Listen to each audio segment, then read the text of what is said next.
When Confederate General Henry Hopkins Sibley brought his Army of New Mexico into the territory, Colonel Edward R.S. Canby, the leader of Union forces, asked William Gilpin, the governor of Colorado, for help.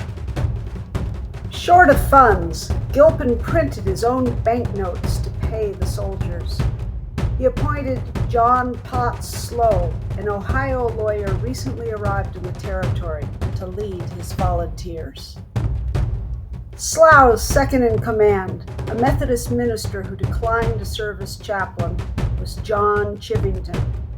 Known as the Fighting Parson, he preached with a pistol on each side of his Bible to stop interruptions to his sermons. Many of the volunteers were men who hadn't struck it rich in the Pikes Peak gold rush. One such miner, Samuel Cook, read in the paper that any man who brought in a company of volunteers could lead them.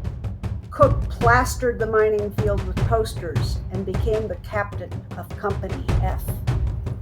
The Colorado Volunteers covered the 400 miles between Denver and Fort Union in just 18 days. They were ordered to stay and defend the fort, but Slough pressed on, determined to meet the enemy in Santa Fe. With Chivington in the lead, the Union forces settled in at Kozlowski's ranch, from which scouts were sent to reconnoiter Glorieta Pass. Meanwhile, Confederate Major Charles L. Pyron had settled his troops into Johnson's ranch and was sending out scouts of his own. The two forces met at Apache Canyon.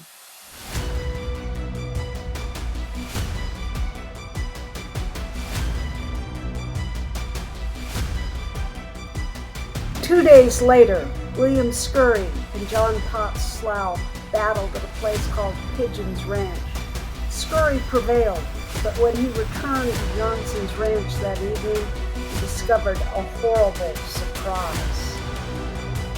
While the battle was raging at Pigeon's Ranch, Chivington, guided by the tough Manuel Chavez, a legend in his own time, had crossed the Glorieta Mesa. His men had destroyed the Confederate wagons, leaving the rebel forces without food, without shelter, without blankets or ammunition, or hope. I'm author Jennifer Bodenhoff, and if you want to learn more about the Civil War in New Mexico, check out my book, Where Duty Calls, and its companion book, The Worst Enemy, and look for number 3 in this series to come in 2024.